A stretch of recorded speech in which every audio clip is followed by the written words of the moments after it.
During the next few days, I will work hard to make sure that the transition from myself to the next president is a good one, that the American people are served well. Jimmy Carter, January 14th, 1981, his farewell address to the nation, with closing thoughts on transferring power peacefully to the next president, Ronald Reagan. Outgoing presidents turning over the White House to incoming presidents have regularly celebrated the American tradition of peaceful transfer of power.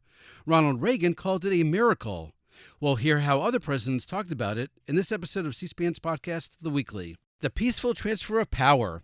It's how Ronald Reagan began his first day as president, January 20th, 1981, and it's the first thing he talked about in his inaugural address. To a few of us here today, this is a solemn and most momentous occasion.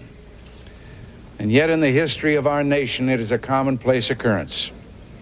The orderly transfer of authority, as called for in the Constitution, routinely takes place as it has for almost 2 centuries, and few of us stop to think how unique we really are. In the eyes of many in the world, this every 4-year ceremony we accept as normal is nothing less than a miracle. Mr. President, I want our fellow citizens to know how much you did to carry on this tradition. By your gracious cooperation in the transition process, you have shown a watching world that we are a united people, pledged to maintaining a political system which guarantees individual liberty to a greater degree than any other.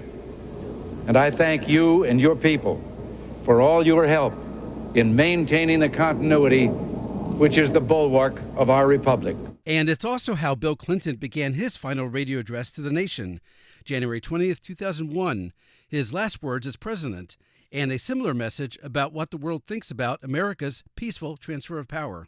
We've had more than 400 of these Saturday conversations now, so it's fitting that this last one comes on my final day in office. This is, of course, inaugural day, an extraordinary day for freedom when the magic, the mystery, the miracle of American democracy is on full display.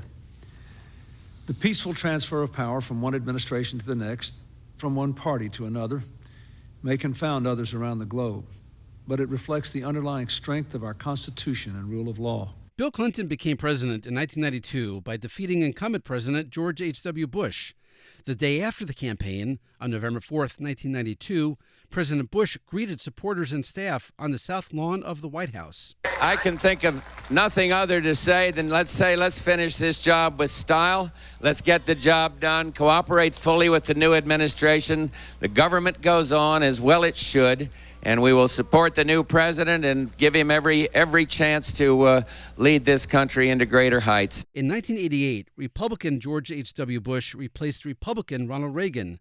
The presidency stayed within the same party, so peacefully transferring power really wasn't an issue. Still, President-elect Bush mentioned it when President Reagan officially welcomed him to his new home, the White House, a Rose Garden ceremony on November 9th, 1988. Thank you, Mr. President. And all I will say, just in the shadow of the office that you have ennobled, we are very, very grateful to you. I don't believe there's a case in modern presidential politics where a president has worked so hard to help someone else achieve this office. And I will always be grateful. I could hardly believe it, but it's sinking in now, the enormity of what has taken place. Peaceful election, and eventually a peaceful transfer of power. On January 7th, 2009, former President George H.W. Bush was back in the White House, as were former Presidents Jimmy Carter and Bill Clinton. The outgoing incumbent, President George W. Bush, welcomed the new president, Barack Obama. It was the first gathering of current, former, and incoming presidents in the White House since 1981. 5 presidents, 1 room. Here's George W. Bush and Barack Obama. I want to thank the President-elect for joining the ex-presidents here for lunch. One message that I have, and I think we all share, is that we want you to succeed. Whether we're Democrat or Republican, we care deeply about this country. And to the extent we can, we look forward to sharing our experiences with you. All of us who have served in this office understand that the office itself transcends the individual. And we wish you all the very best. And so does the country. Thank you so much. Thank you, Mr. President. Thank you all.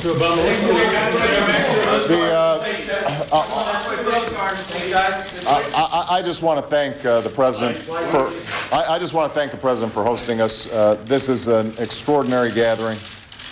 All the gentlemen here understand both the pressures and possibilities of this office, and for me to have the opportunity to get advice, good counsel, and fellowship with these individuals is extraordinary, and I'm very grateful to all of them. But again, thank you, Mr. President, for hosting us. Thank you, sir.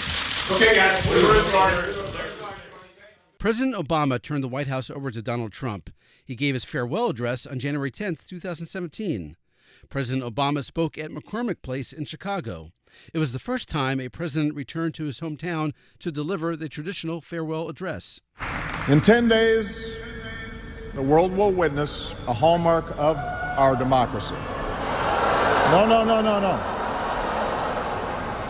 The peaceful transfer of power from one freely elected president to the next.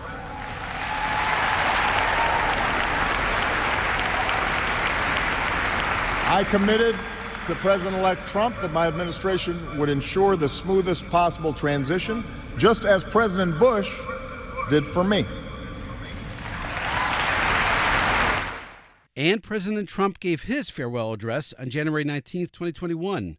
No mention of peaceful transfer of power, and President Trump didn't say the name of the next president, Joe Biden, but he did wish him luck. This week we inaugurate a new administration and pray for its success in keeping America safe and prosperous. We extend our best wishes, and we also want them to have luck, a very important word. Finally, we started with Jimmy Carter, and we'll end with Jimmy Carter, the night he lost his re-election campaign to Ronald Reagan, November 4th, 1980. Here's how he began his concession speech. I have a deep appreciation of the system, however, that lets people make the free choice about who will lead them for the next 4 years.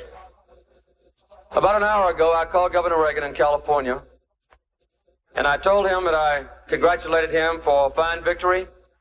I look forward to working closely with him during the next few weeks. We'll have a very fine transition period. I told him I wanted the best one in history. And I then sent him this telegram, and I'll read it to you. It's now apparent that the American people have chosen you as the next president. I congratulate you and pledge to you our fullest support and cooperation in bringing about an orderly transition of government in the weeks ahead. My best wishes are with you and your family as you undertake the responsibilities that lie before you. And I signed it, Jimmy Carter.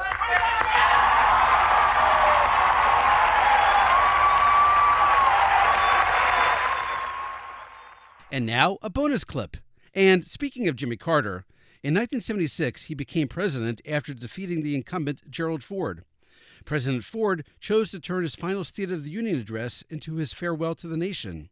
And on January 12, 1977, in front of a joint session of Congress where he once served, President Ford talked about the peaceful transfer of power. He used words that, in our contemporary times, might remind you of a simpler period in our politics. During the period of my own service in this Capitol and in the White House, I can recall many orderly transitions of governmental responsibility, of problems as well as of position, of burdens as well as of power. The genius of the American system is that we do this so naturally and so normally. There are no soldiers marching in the street except in the inaugural parade. No public demonstrations except for some of the dancers at the inaugural ball.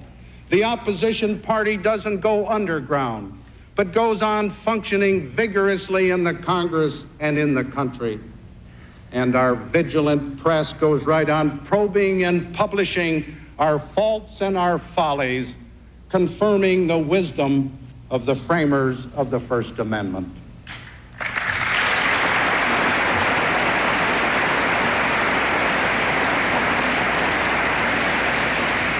Because the transfer of authority in our form of government affects the state of the Union and of the world, I am happy to report to you that the current transition is proceeding very well. I was determined that it should. I wanted the new president to get off on an easier start than I had. And of course, President Ford's allusion to the rough beginning to his presidency was a reminder that he took office after the resignation of Richard Nixon. Now, a reminder you can do your own searches in the C-SPAN video library. Find more times presidential candidates have discussed the peaceful transfer of power, like Vice President Kamala Harris, November 6, 2024, during her concession speech at Howard University, the day after she lost to Donald Trump. Earlier today, I spoke with President-elect Trump and congratulated him on his victory. I also told him that we will help him and his team with their transition, and that we will engage in a peaceful transfer of power. And the day after Vice President Harris, in the Rose Garden at the White House, here's President Biden. On January 20th, we'll have a peaceful transfer of power here in America. That's it for this episode of C-SPAN's The Weekly. Thanks for listening, and happy searching.